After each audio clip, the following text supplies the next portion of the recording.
नमस्कार दोस्तों, ज्योतिष का सफर में नरेश गांधी का सादर प्रणाम। यह हमारा 88वां एपिसोड है जिसका नाम है कारक ग्रह।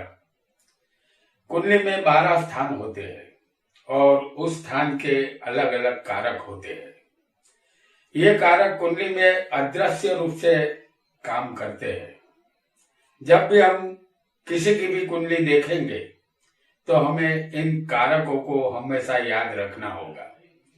ज्योतिष में एक प्रचलित सूत्र है, कारको भाव नाशाय।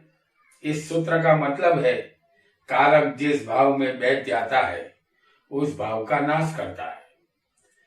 आइए जानते हैं 12 स्थान के कारकों के विषय में।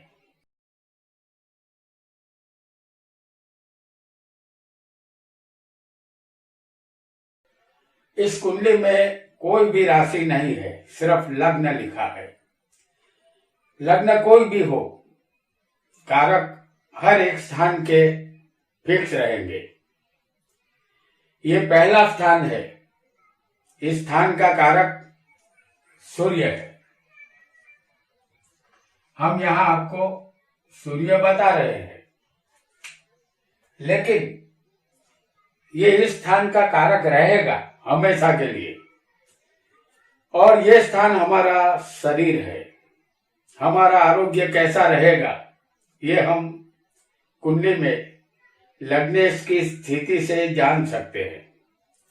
और आरोग्य देने का काम सूर्य करते हैं, जो इस स्थान के कारक है। तो कुंडली में कारक सूर्य का विचार जरूर करें। दूसरे स्थान का कारक गुरु है।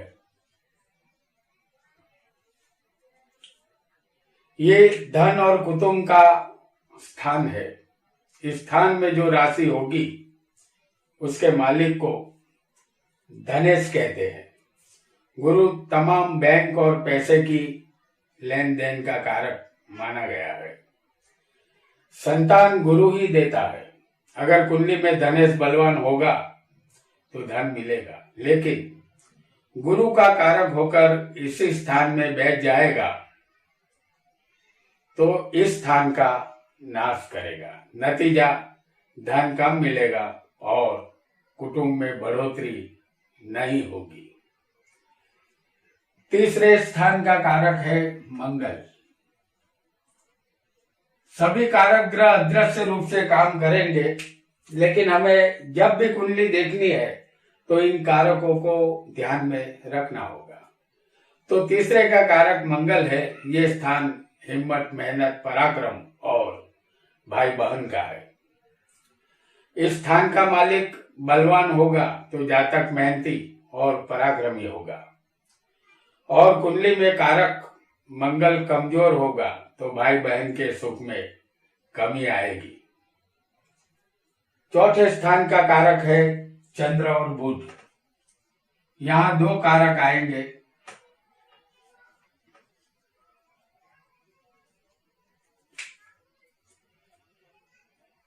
ये मकान, दुकान, वाहन और माता का स्थान है। इस स्थान का मालिक मजबूत होने पर हर तरह का सुख मिलेगा। इस स्थान के कारक चंद्र होने की वजह से यह हमारा हृदय स्थान है। यह हमारे विचारों का उद्भव स्थान है। अगर कारक चंद्र बलवान होंगे तो माता का सुख मिलेगा, और कारक बुध बलवान होंगे तो आलीशान मकान और वाहन का सुख बढ़िया मिलेगा। पांचवे के कारक है गुरु।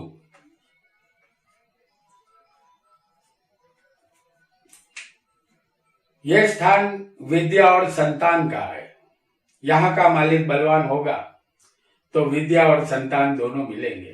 अगर इस स्थान का मालिक कमजोर होगा या कारक गुरु 5वें ही बैठा होगा तो विद्या कम मिलेगी और संतान नहीं होगी। यहाँ कारको भाव नाशाय का नियम लागू होगा, ऐसा हमें मानना होगा। और यहाँ के जो कारक है वो है मंगल और शनि। ये छठा स्थान है। इस स्थान के कारक शनि और मंगल है। यह रोग, शत्रु, चोट और कर्ज का है। इस स्थान का मालिक कुंडली में बलवान हो तो अच्छा रहेगा। और कहा भी गया है कि तीसरे, छठे, आठवें और 12वें पापी ग्रह अच्छा फल देते हैं। यह रोग के मालिक बलवान होंगे तो रोग जल्दी ठीक होंगे। शत्रु, चोट और कर्ज के कारक मंगल है। अगर बलवान होंगे तो आप शत्रु को पछाड़ सकेंगे। चोटें जल्दी ही ठीक होगी और कर्ज से छुटकारा जल्दी मिलेगा। 7वें स्थान का कारक है शुक्र।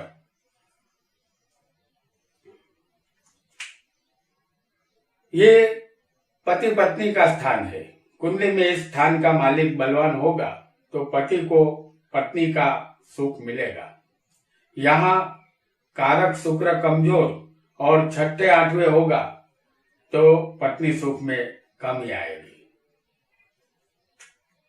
8वें स्थान का मालिक है शनि, जो एक नैसर्गिक पापी ग्रह है। ये आयुष्य और मृत्यु का स्थान है। इस स्थान का मालिक बलवान हो तो आयुष्य लंबा मिलता है और कारक शनि भी बलवान हो तो आयुष्य निश्चित लंबा होता है। ऐसा हमें जरूर मानना चाहिए। और 9वें स्थान के कारक है सूर्य और गुरु।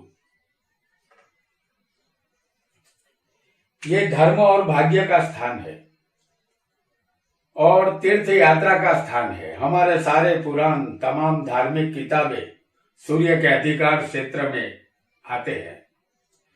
दुनिया के तमाम मंदिर के मालिक सूर्य है। मंदिरों की तीर्थ यात्रा सूर्य करवाता है। पुराणों और किताबों में जो ज्ञान है उस पर गुरु का अधिकार है। ज्ञान ही हमें धर्म का परिचय करवाता है और धर्म का ज्ञान होते ही हमारे कर्म सुधरेंगे, क्योंकि कुंडली में इसके बाद कर्म का स्थान ही आता है। इस स्थान का मालिक बलवान होगा तो भाग्य चमकेगा और तीर्थ यात्राएं होगी। साथ ही कारक सूर्य और गुरु का बलवान होना जरूरी होगा। 10वें स्थान के कारक है सूर्य, बुध, गुरु और शनि। इस स्थान के 4 कारक है, सूर्य, बुध, गुरु और शनि। ये स्थान कर्म और सत्ता का है। सूर्य राजा है और सत्ता के कारक होने की वजह से वो जातक को राजा बनाते हैं। तो शनि कर्म फल दाता है। कर्म खराब होते ही सत्ता के सिंहासन से उतार देते हैं। बुध बुद्धि और व्यापार का कारक है। हम बुद्धिपूर्वक कर्म करेंगे तो सफल व्यापारी बनेंगे। अच्छे या बुरे किसी भी कर्म करने के लिए ज्ञान की जरूरत होती है और संसार का सारा ज्ञान गुरु के पास है। इस स्थान का मालिक बलवान होगा तो हमारे कर्म अच्छे होंगे। साथ ही चारों कारक सूर्य, बुध, गुरु और शनि बलवान होने चाहिए, तभी हमारे कर्म सफल होंगे। अब 11वां स्थान का कारक है गुरु। यह स्थान लाभ और बड़े भाई का है। धर्म का परिचय होते ही हमारे कर्म सुधर गए और कर्म सुधरते ही हमें लाभ मिलेगा। आगे चलकर ये लाभ शायद मोक्ष का भी हो सकता है, क्योंकि आगे आने वाला 12वां स्थान मोक्ष का है। यह स्थान का मालिक बलवान होने पर बड़े भाई का सुख और प्रॉपर्टी का लाभ मिलता है। अगर कारक गुरु बलवान होगा तो संतान लाभ भी मिलेगा। ऐसा हमें जरूर मानना चाहिए। और अंतिम स्थान जो 12वां है उसका मालिक कारक, उसका कारक शनि है। ये 12वें का कारक शनि को माना गया है। ये स्थान खर्चे का है, विनाश का है, जेल यात्रा का है और मोक्ष का है। स्थान का मालिक बलवान होगा तो कौटुंबिक खर्चे ज्यादा आएंगे। स्थान का मालिक किसी भी स्थान में बलवान होगा तो गरीबी का सामना करना होगा, और कारक बलवान होगा तो जीवन की मुश्किलें बढ़ेगी। आखिरी 4 राशि धनु, मकर, कुंभ। धनु, मकर और कुंभ और मीन के मालिक गुरु और शनि है। गुरु के पास ज्ञान है। शनि ज्ञान मिलने के बाद हमें आध्यात्मिक मार्ग पर ले जाता है। शायद यही मार्ग मोक्ष का हो। तो दोस्तों, आज हमने 12 स्थान के कारकों के विषय में जाना।